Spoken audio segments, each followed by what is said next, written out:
Before I get to the interview, if you're watching this on YouTube, I have 3 brief requests to make and 1 offer to extend.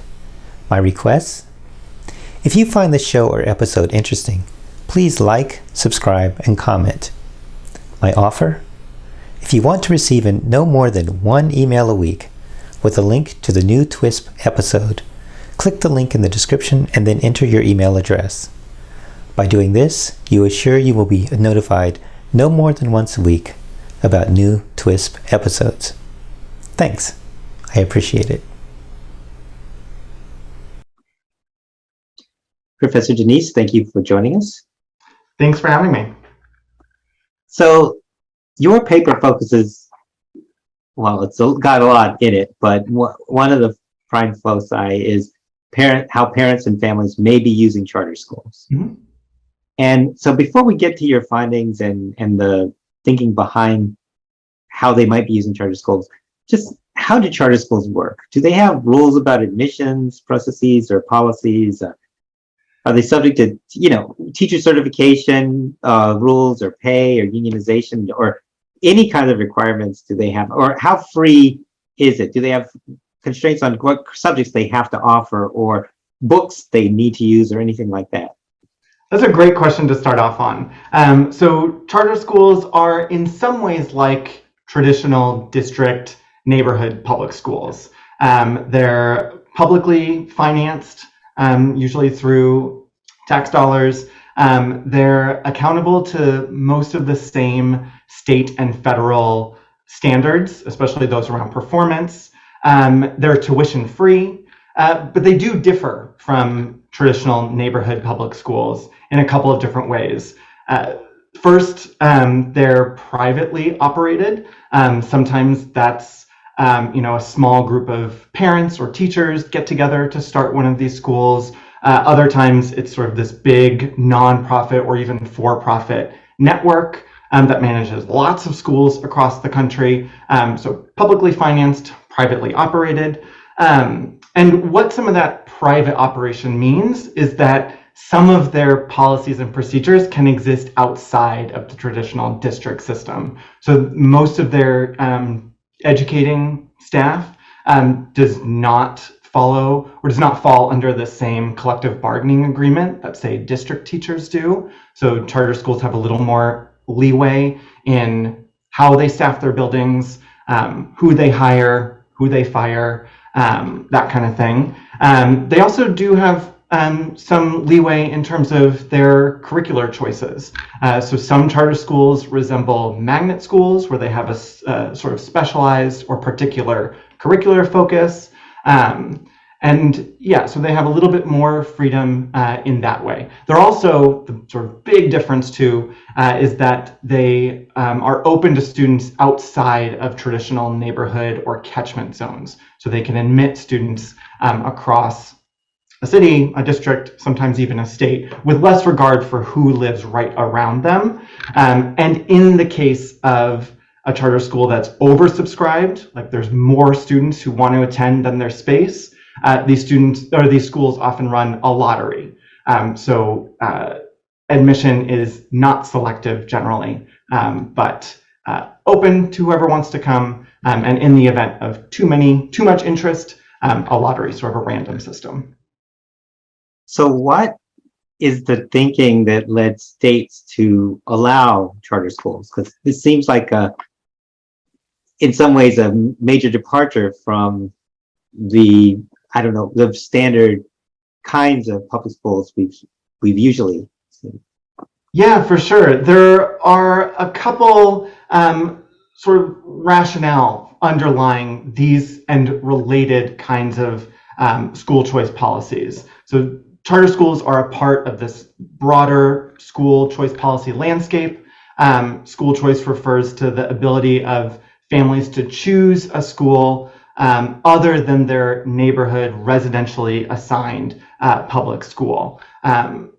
Proponents of charter schools and other school choice policies argue that by allowing parents to choose a school that might be located in a different neighborhood or located somewhere else, that parents will better be able to match their students' interests or needs than the school that they'd sort of be residentially assigned to. So there's a little bit of that. Some of the proponents of charter schools or other school choice policies also contend that maybe these are good options for reducing school segregation. That if students are not limited to attend only the school in their neighborhood, and neighborhoods we know are still very segregated, that maybe the sort of mix and composition of students will be a little bit more diverse than the traditional charter or the traditional schools. So how, is it that, how was the thinking that parents would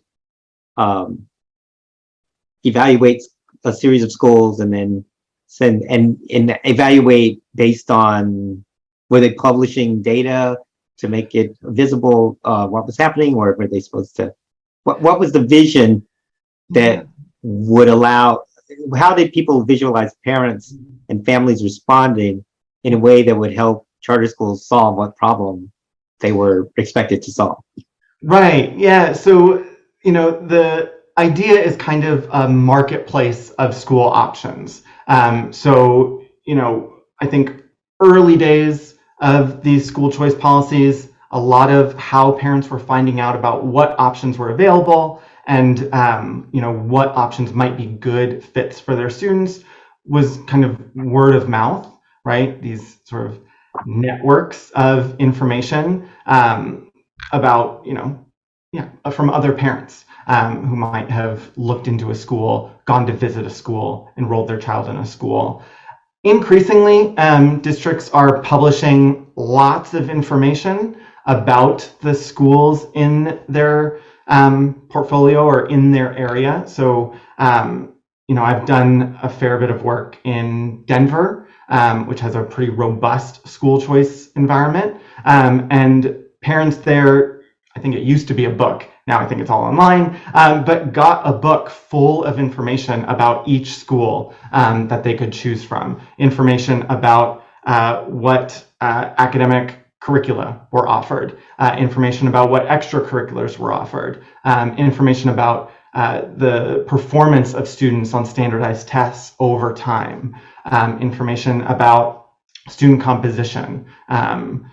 So parents were being given sort of more and more information about the schools from which they could choose. And then there are all these sort of third-party websites. Great Schools is an example that publishes online information about composition and performance about schools. So there's quite a bit of information parents have when they go to make choices about schools they want to enroll their kids in. Well, our charter schools being taken up by students. I mean, how popular is this? And are there certain kinds of students enrolling in large numbers and other kinds ignoring the whole sector? Yeah, as a sector, charter schools have grown. There are now 45 states that have charter laws on the books. I think when last I looked, 43 of those states actually had charters up and running. They enroll something like 7.5% of all public school students across the country. There's over 7,500 of these schools located nationwide. And these are all just numbers that have been growing. I think the first charter law came about in Minnesota in 1991. So they've grown over a fairly short amount of time. What we know from the literature about who participates in the charter school sector, who enrolls, it is really a pretty wide swath of students and families. So students from across racial ethnic groups, students from across socioeconomic groups are enrolling in these schools. But of course, that doesn't tell us much about patterns of segregation. And we do know that students are enrolling in different schools. So when parents or students enroll in charter schools, often those schools are just as or more segregated than the public schools to which they would have been assigned. Sometimes these schools are more segregated than even the neighborhoods from which these students are coming. So we do see, yes, students from across sort of the population are using these schools, but often are often attending different schools. So one of the nice things about your paper is it has this idea of spatial mismatch between student and achievement. So what are you signifying by this concept? Yeah, so I borrowed this concept from the labor market literature, right, which talks about spatial mismatch in terms of the separation between where jobs, or especially good jobs, are located, and where less affluent non-white residents tend to live, and the difficulties then of accessing those jobs by having to travel further, commute longer to get to them. So I borrowed this concept as a way of helping to describe the kind of education deserts that less affluent, often Black and Hispanic students tend to live in, given long-standing patterns of residential segregation, housing discrimination, etc. We know that the public schools serving neighborhoods that are in which Black and Hispanic students tend to live do tend to be less resourced and lower performing than the schools located nearby and serving neighborhoods that are predominantly white. And so, one rationale, like I had mentioned earlier, of school choice policies and charter schools in particular is that they might break the link between where students live and the public schools that are available to them. And so my thought was first to describe this kind of spatial mismatch, or this imbalance between where particular groups of students live and where the highest performing schools are located in a city, and the extent to which that then is related to whether these groups of students look to charter schools as an option of kind of remedying that mismatch. So did you find a mismatch for different racial groups with respect to where they're living and where the high achieving schools are? Yes, so entirely consistent with wealth of research out there on residential segregation and sort of the unequal geography of opportunity with respect to education. Yes, levels of spatial mismatch are much higher among Black and Hispanic students than they are to white students. So Black and Hispanic students tend to live further away from high-performing public schools than do their white counterparts. This is pretty consistent across different cities in the US. And you then looked at a mixture of student racial, residential segregation, this mismatch issue with high achieving schools, and charter school enrollment. And how did all those come together for the different groups of students? Yeah, so my interest here was to look at a couple different aspects of segregation. So segregation of different groups of students from one another, and the spatial mismatch, or segregation of students from higher performing schools, and how both of those might shape charter school enrollment patterns. So we know from the literature that, I think as I mentioned earlier, that sort of pathway operates for certain one way, that where school choice options like charters have expanded, so too has segregation increased. But my thought was that it might operate the other way as well, that current levels and patterns of segregation of students from one another and of students from high-performing schools might also shape charter school enrollment. And so that's what I looked at. And I found that segregation is an important factor in charter school enrollment, but the aspect of segregation is different depending on the group of students. So for Black and to a slightly lesser extent Hispanic students, in cities where their spatial mismatch from higher performing schools is higher, so too is their charter school enrollment. So it looks like these families may be using charter schools as a way of remedying that spatial mismatch, of gaining access to higher performing schools that exist nearby them. I didn't find that relationship for white students. Spatial mismatch, which on the whole was lower for white students, was not related to their charter school enrollment. What was related was the level of school segregation. So where school segregation was lower, that is where white students would have been more likely to be assigned to a neighborhood public school with higher shares of Black or Hispanic students, that's where their enrollment in charter schools was higher. So maybe consistent with patterns of or expectations of white flight or ways of families trying to manage the racial composition of their kids' schools while remaining in the public system. So they're both all different types of students, families are using, appear to be responding to segregation, but different types of. One responding to segregation away from high achieving opportunities, so opportunities to achieve high achieving schools. The other from neighborhoods with or schools with high proportions of African American students. Right. So how does this connect? Do either of these match up with the expectations or the logics that were raised earlier in the discussions in the move to bring about charter schools? I think the responsiveness of Black and Hispanic students to spatial mismatch certainly does. Charter schools and other schools of choice, again, one of their underlying logics is that they sort of break that link between residential, where you live, and what school you have access to, what school you get assigned to, in part to help students access better performing schools or even schools that just better match their interests, their needs.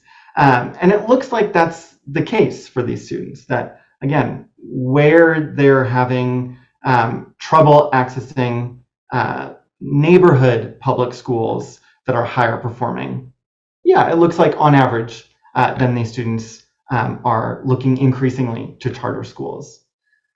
I think the story for white students is antithetical to the at least professed hopes and promises of school choice proponents. I don't know that anyone wants to see these schools worsen or deepen segregation, but to the extent that white students are more likely to enroll in charter schools where segregation is a little bit lower. And it looks like that may be part of a strategy to manage the racial composition of their schools. That, I think, is problematic, and again, contrary to the promises and hope of choice. Well, so this is it's one of those cases where a policy prescription gets adopted and it has kind of disparate effects, supporting one part of the agenda, but not really supporting perhaps the other part. Unfortunately, that's probably not that uncommon, right? Given the world is complex and people have power to make decisions, and you want them to have power to make decisions. Do your findings, if stepping back from your findings, do they have any message about how charter schools are working, or do you have any message for policymakers or state superintendents who want to extend opportunity for all students, and or those who want to deal with racial segregation, use schools to help address issues of racial segregation?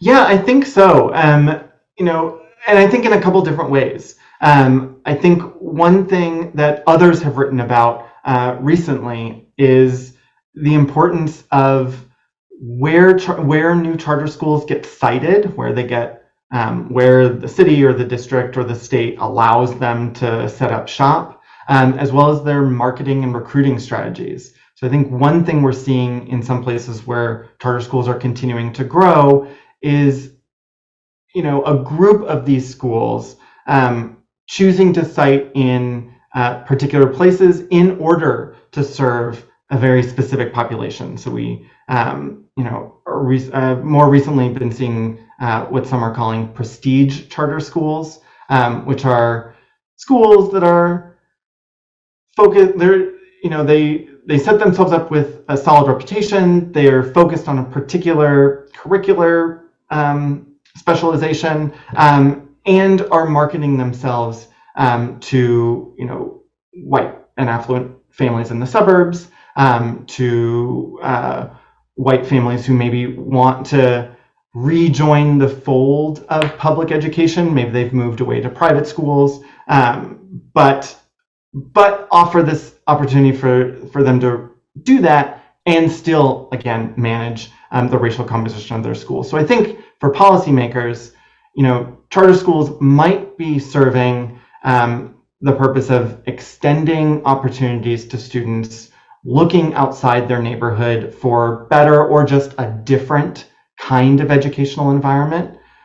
But I think policymakers would do well to pay closer attention to where those schools are setting up shop, how they're marketing themselves to potential students and their families, and the ways in which they're using recruiting strategies to build a more diverse student population, and one that's less exclusive or less difficult to access for students.